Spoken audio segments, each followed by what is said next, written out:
નમસ્કાર મિત્રો, હવે તમને વિભાગ ડી જે છે વિકાસનું એસાઇનમેન્ટ વાર્ષિકનું જે છે એમાં તમને વધારે પડતી તકલીફ પડતી હશે, એટલે આપણે સૌથી પહેલા વિડીયો વિભાગ ડી થી શરૂ કરીએ છીએ. એટલે તમારા વિભાગ ડી માં પ્રકરણ 2 થી આપણે શરૂ કરીએ. ચલો આવો બતાવી દો. હવે વિભાગ ડી એમાં 8 પ્રશ્નો પૂછાય, એમાંથી 5 પ્રશ્નો લખવાના છે આપણે, અને દરેકના શું હશે 4 ગુણ હશે. જો તો 5 દાખલા એટેમ્પ કર્યા અને 4 માર્ક્સના છે તો 20 માર્ક્સ તમારા બોર્ડ છેલ્લી પરીક્ષામાં વાર્ષિક પરીક્ષામાં આસાનીથી મેળવી શકશો. એમાં સૌથી પહેલા આપણે પ્રકરણ 2 જે છે પ્રથમ પરીક્ષાનું એને આપણે શરૂઆત કરીએ. આપણે એમાંથી એક દાખલો પૂછાશે. હવે એના માટે સ્ટોપ પૂછાશે, એના માટે આપણે 5 દાખલા આપ્યા છે. 5 દાખલા આપણે જોઈ લઈએ. પહેલું શું આપ્યું છે? લંબઘનનું ઘનફળ x નો ઘન 9x² + 23x + 15. ચલો લંબઘનનું ઘનફળ શું આપેલું છે? x નો ઘન પ્લસ 9x² + 23x + 15. હવે px ના હવે આ જે છે ને એ શેષ પ્રમાણે રીતે તમારે મેળવવાનું રહેશે. કેમ? કે લંબઘનનું ઘનફળ શોધવાનું ત્રિઘાત વાળું છે. તો પેલા એકી ઘાતના પદોના સહગુણ. એકી ઘાત એટલે x ની 3 ઘાત છે, x ની 1 ઘાત છે. આ એકી ઘાતના પદો કહેવાય. હવે એકી ઘાતના પદોના સહગુણકનો સરવાળો કર્યો તો કેટલા આવ્યા? 24 આવ્યા. બેકી ઘાતના સહગુણકનો સરવાળો કર્યો 9 અને 15 કેટલા થયા? 24. જો આ બંને સમાન મળે તો x + 1 એ px નો શું થાય? અવયવ છે. હવે અવયવ તો છે, પણ હવે પાડવાના કેવી રીતે? હવે ધ્યાન દેજો, ધ્યાનથી સાંભળજો તો તમને ખબર પડશે. આ 1 2 3 4 પદ છે. 4 પદના 6 પદ કેવી રીતે બને એ આપણે શીખવાડીએ. x નો ઘન પ્લસ 9x² + 23x + 15 એ તો આપણી રકમ જ છે. હવે પહેલા શું લખવાનું? x + 1 3 વખત લખવાનું. કેમ? x ની 3 ઘાત છે એટલે. હવે x ની 3 લાવવા માટે કેટલા વડે ગુણવાનું? x² વડે ગુણવાનું. એક ઘાત ઓછી લેવાની એટલે આની જોડ ગુણે એટલે x ની 3 થાય. આને ગુણ્યા એટલે શું થાય? x². હવે આનો સહગુણક શું છે? 9. આનો સહગુણક શું છે? 1. 9 માંથી 1 માઇનસ કરો કેટલા આવ્યા? 8. તો અહીંયા શું લખવાનું? પરિણામી 8x². હવે 8x² લાવવા માટે x કેટલા વડે ગુણવાનું? 1x ઓછો લઈ લેવાનો એટલે 8x થશે. તો 8x² આની જો ગુણાશે એટલે શું આવશે? 8x આવશે. હવે આગળ કેટલા હતા? 23. 23 - 8. 23 માંથી 8 જતા કેટલા વધ્યા? 15 વધ્યા. બરાબર. હવે 15 વધ્યા એટલે 15 લાવવા માટે એક x ઓછો લઈ લેવાનો એટલે x + 1 15x અને આ 15. એ 15 આવી ગયો એટલે આમ જો તમારા અવયવ બરાબર છે. ચલો આવી રીતે કેટલા પદ થયા? 1 2 3 4 5 6 પદ થઈ ગયા. હવે આ ત્રણેયમાંથી x + 1 સામાન્ય લઈ લો. x + 1 સામાન્ય લઈએ તો વધે શું? x² + 8x + 15. હવે આ શું થઈ ગઈ? દ્વિઘાત બહુપદી છે. 3 પદ છે. ભાગલા પાડવા વાળી રીત કરવાની, કારણ કે પૂર્ણાંક છે નહીં. હવે 15 ના એવા ભાગ પાડો તો સરવાળો શું થાય? 8. 15 ના એવા પાડો તો સરવાળો 8. 5 તરી 15 અને 5 ને 3 શું થાય? 8. હવે અહીંયા પ્લસ છે મધ્યમ પદ એટલે બંને નિશાની શું મૂકવાની? પ્લસ મૂકવાની. બરાબર. તો x² + 5x + 3x + 15 થાય. હવે આ બંનેમાંથી સામાન્ય શું આવે? તો આમાંથી x સામાન્ય આવે. તો x સામાન્ય વધે તો શું વધે? x વધે. અને આમાં શું વધે? 5 વધે. આમાં 3 સામાન્ય લઈએ એટલે શું વધે? x + 5 વધે. ચલો આ બંનેમાંથી x + 5 સામાન્ય લઈ લો તો શું વધે? x + 3 વધે. તો આ થઈ ગયા તમારા અવયવ પડી ગયા x + 1 x + 5 અને x + 3. એટલે લંબાઈ, પહોળાઈ અને ઊંચાઈ. તો તમારા સંભવિત શક્ય પરિણામો શું મળશે? x + 1 x + 5 અને x + 3. લંબાઈ, પહોળાઈ અને ઊંચાઈ મળશે. આ અહીંયા પહેલો દાખલો પૂરો થાય. હવે બીજો દાખલો જોઈએ. રકમ શું છે? a + b + c = 5 છે. ab + bc + ca = 10 છે. તો સાબિત કરો કે a નો ઘન + b નો ઘન + c નો ઘન -3abc = -25.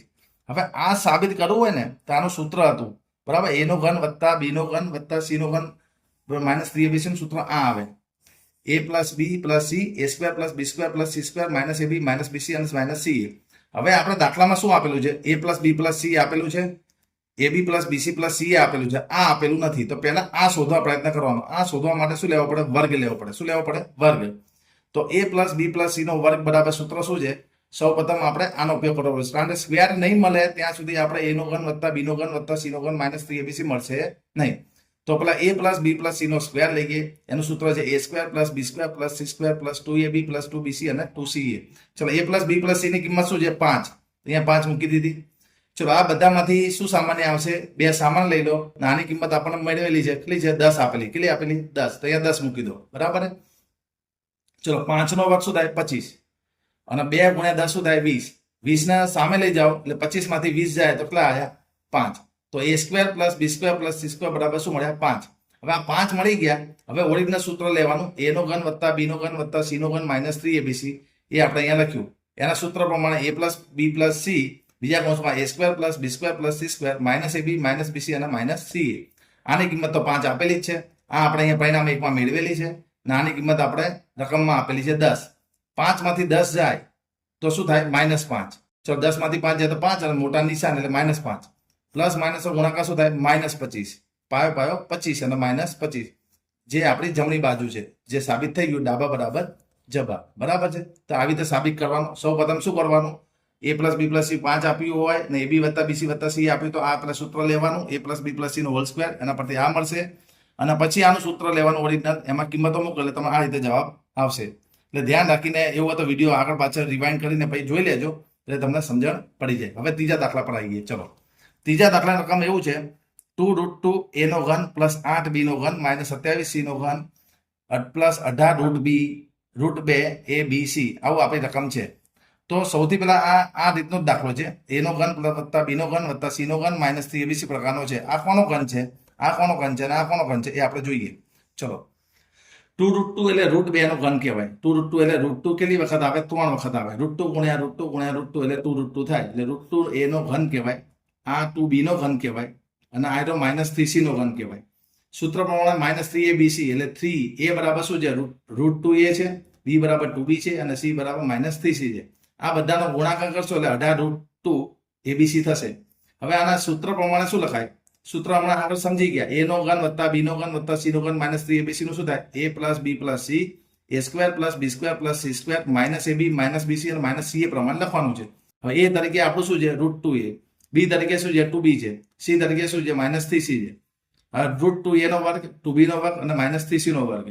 બરાબર. હવે આ બંનેનો ગુણાકાર છે. ab નો, આ bc નો અને ca નો ગુણાકાર છે. હવે કેવી રીતે આવે જોઈએ? આ તો એનું જ લખવાનું છે, કોઈ ફેરફાર નહીં કરવાનો. √2 નો a નો વર્ગ એટલે શું થશે? 2a². આનો વર્ગ શું થાય? 4b². આનો વર્ગ શું થાય? 9c². આ બંનેનો ગુણાકાર 2√2ab, પણ આગળ માઇનસ એટલે માઇનસ લખવાનું, -2√2ab. આનો માઇનસ માઇનસ શું થાય? પ્લસ. માઇનસ માઇનસ શું થશે? પ્લસ થશે. એટલે અહીંયા શું આવશે? પ્લસ આવશે. શું આવશે? પ્લસ. અને 3 દુ 6bc. બરાબર છે. પછી આમાં બી માઇનસ માઇનસ શું આવશે? પ્લસ આવશે. અને 3√2ca. આમાં √2 3 ના લખાય. હંમેશા અસમય સંખ્યા આગળ લખવાની, સમય સંખ્યા આગળ લખવાની અને અસમય ક્યાં લખવાની? પાછળ. √2 3 ના લખાય, 3√2 લખાય. એટલે આનો ગુણાકાર થશે એટલે 3√2ca. માઇનસ માઇનસ શું થશે? પ્લસ. બરાબર. ચલો હવે બીજો જ દાખલો એ પ્રમાણે છે. 8b નો ઘન 12/5 p નો સ્ક્વેર 6/25 અને p અને 1/125. હવે આ કયા પ્રકારનો દાખલો છે? a + b નો હોલ ઘનનો પ્રમાણે દાખલો છે. તો આ કોનો ઘન થાય? કે આ 2p નો ઘન થાય. આ કોનો ઘન છે? 1/5 નો ઘન છે. પછી એ સાબિત કરવા માટે 3ab આનું સૂત્ર છે. જો a નો ઘન a + b નો હોલ ક્યુબ નો વિસ્તરણ શું થાય? a નો ઘન + b નો ઘન 3ab a + b એ પ્રમાણે આપણે રૂપાંતર કર્યું. આ જે સ્વરૂપમાં રૂપાંતર કરવાનું છે આનું. બરાબર. એ પ્રમાણે રૂપાંતર કર્યું. આ 2p નો ઘન 1/5 નો ઘન 3ab એટલે 3 અને આ બંનેનો ગુણાકાર લીધો અને 2p + 1/5 એટલે આ લખાય 2p + 1/5 નો હોલ ક્યુબ. બરાબર છે. તો આ રીતે તમારે બે અવયવ પડાના દાખલા પૂછાય એમાંથી તમારે લખવાના 4 માર્ક. આના પણ 2 માર્ક્સ, આના પણ 2 માર્ક્સ મળશે. બરાબર. હવે ચોથા દાખલા પર આવીએ આપણે. ચોથા દાખલામાં વિસ્તરણ કરવાનું છે. આ અવયવ પાડો તો આમાં વિસ્તરણ કરવાનું છે. ઓલરેડી -x + 2y - 3z નો હોલ સ્ક્વેર. તો એમાં શું કરીશું આપણે જોઈએ. આમાં સૂત્ર લાગશે a + b + c no whole square નું સૂત્ર શું છે? a² + b² + c², 2ab 2bc અને 2ca પ્રમાણે સાદુરૂપ આપવાનું છે. તો આ a નો સ્ક્વેર, આ b નો સ્ક્વેર, આ c નો સ્ક્વેર, આ 2ab 2bc અને 2ca પ્રમાણે છે. ચલો આનો સ્ક્વેર x² થાય, આનો 4y² થાય, આનો 9z² થાય. આ બંનેનો ગુણાકાર શું થાય? -4xy થાય. આ બંનેનો ગુણાકાર 2 દુ 4 તરી 12yz થાય અને માઇનસ માઇનસ શું થાય? પ્લસ. એટલે 3 દુ 6zx થાય. આ પ્રમાણે એનું વિસ્તરણ થશે. ચલો આ કયા પ્રકારનો દાખલો છે? તો આ રીતનો છે. a + b a² - ab + b² હોય તેનું વિસ્તરણ શું થાય? a નો ઘન + b નો ઘન પ્રમાણે થાય. તો આપણે એ સ્વરૂપમાં રૂપાંતર કરી દેવાનું. એટલે a + b લખાઈ ગયું છે. તો આ કોનો સ્ક્વેર છે? એટલે x + 2 નો સ્ક્વેર છે. પછી આ બંનેનો આ કોનો સ્ક્વેર છે? 2y નો. બંનેને ગુણી નાખો, x/2 અને 2y. અહીંયા 2 લખવાની જરૂર નથી. આ 2 ના આવે. અહીંયા 2 ની જરૂર છે નહીં. આ બંનેનો ગુણાકાર જ થાય. શું છે સૂત્રમાં? ab છે ને, તો આ બંનેનો ગુણાકાર થાય. બરાબર છે. તો x + 2 x નો ઘન, x/2 નો ઘન અને 2y નો ઘન થાય. x નો ઘન શું થાય? x3. 2 નો ઘન શું થાય? 2 × 2 × 2 3 વખત કરવાનો એટલે 8. 2 નો ઘન એટલે 8, y નો ઘન. આ પ્રમાણે તમારો જવાબ આવશે. ચલો હવે પાંચમો દાખલો જોઈએ. જે લંબચોરસના ક્ષેત્રફળ દર્શાવેલ છે એના સંભવિત લંબાઈ અને પહોળાઈ શોધો. એટલે બે અવયવ પાડવાના રહેશે. ક્ષેત્રફળના પહેલો દાખલો છે 25a² - 35a + 12 છે. ચલો એનો અવયવ કેવી રીતે પડશે? તો 25 અને 12 નો ગુણાકાર કરો. 25 અને 12 નો ગુણાકાર કેટલો થાય? 300 થાય. એ બી કેવો આવે? પ્લસ આવે. એટલે 300 ના એવા અવયવ પાડો કે સરવાળો શું થાય? 35. હવે 300 ના અવયવ ના પાડતા આવડે તો એ 300 લખી દેવાના. 3 શું આવે? 100 આવે. બરાબર? 3 શું આવે? 5 ભાગી એટલે 20 × 5 = 100. બરાબર? અને 2 દાન 20 અને 10 એ 1. તો 15 અને 20, 15 અને 20 એનો સરવાળો શું થાય? 35. અને 20 અને 15 ભાગ પડી જશે. અહીંયા માઇનસ એટલે બંને નિશાની શું મૂકી દેવાની? માઇનસ મૂકી દેવાની. ચલો હવે આ બંનેમાંથી 3 પદમાંથી 4 પદમાં કન્વર્ટ થઈ ગયું. હવે આમાંથી સામાન્ય શું આવશે? 5 સામાન્ય આવશે. તો વધશે શું? 5 - 4. આમાંથી શું સામાન્ય આવશે? -3. અહીંયા માઇનસ હોય ને, હંમેશા માઇનસ સામાન્ય લેવાનું, નિશાની બદલવાની. માઇનસ નું પ્લસ, પ્લસ નું શું થઈ જાય? માઇનસ. ચલો 5 - 4 સામાન્ય લઈ લો તો શું વધે? 5 - 3. ચલો સંભવિત લંબાઈ અને પહોળાઈ મળી ગઈ. જો લંબાઈ આ હોય તો પહોળાઈ આ થાય. આ લંબાઈ હોય તો આ પહોળાઈ થાય. બરાબર છે? ચલો બીજું લંબચોરસનું ક્ષેત્રફળ આપ્યું છે 35y² અને 13y - 12. હવે આ બંનેનો ગુણાકાર 35 - 12 નો ગુણાકાર કરશો એટલે -420 આવશે. હવે 420 ના એવા ભાગ પાડો. હવે 420 ના ભાગ પાડવાના છે. 2 210, 3 70. બરાબર? પછી 2 35, 5 7, 7 1. હવે જોડ બનાવવાની છે. તો 2 દુ 4, 4 7 28, 28 ને 15, 28 માં 15 જાય એટલે શું આવે? 13 આવે. 7 દુ 14 દુ 28 ને 5 તરી 15, 28 માંથી 15 જાય એટલે શું આવે? 13. અને મધ્યમ પદ પ્લસ છે એટલે મોટા પ્લસ અને નાના માઇનસ.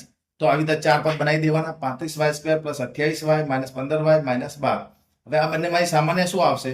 તો 7y સામાન્ય આવશે. તો વધશે શું? આમાં 5y વધશે અને 7y વડે ભાગીએ તો શું વધે? 4 વધે. અહીંયા માઇનસ છે તો માઇનસ સામાન્ય લો. બંનેમાં સામાન્ય શું આવે છે? 3 આવે છે.